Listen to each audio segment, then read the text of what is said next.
sprang in Egypt, painted the banks of the Nile with 1,000 shades of green. Young Nadia, with eyes as bright as the morning sun, spent her days by the river, her small hands learning the ancient secrets of the earth from her grandmother. Together, they tended to a magnificent garden of lotus flowers. The blossoms, in hues of soft pink and pristine white, floated on the water like stars that had fallen from the night sky. Nadia's grandmother would often say, "These flowers, my dear, are the heart of the Nile. They drink its water and bloom to thank the sun." Nadia loved the sweet, gentle fragrance that danced on the breeze, a scent she associated with home, love, and the steady, comforting presence of her grandmother.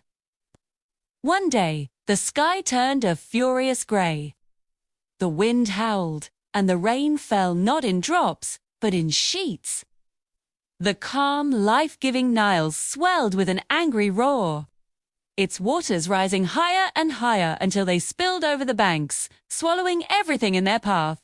Nadia and her grandmother watched from a safe distance as their beloved garden, their floating constellation of lotuses, was washed away by the torrent. When the waters finally receded, all that was left was a barren stretch of mud. The heart of the Nile, it seemed, had stopped beating. Her grandmother sighed, her face etched with a sadness as deep as the river itself. "The river gives, and the river takes away," she whispered, her voice heavy. But Nadia's spirit, as resilient as the reeds along the bank, refused to be broken. She remembered a small pouch of lotus seeds her grandmother had saved, a tiny treasure trove of future blooms.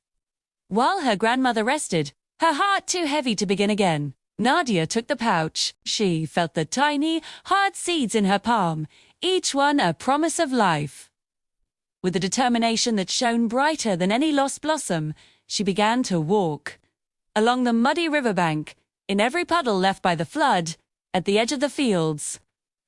Everywhere her small feet took her, she pressed a single seed into the soft earth.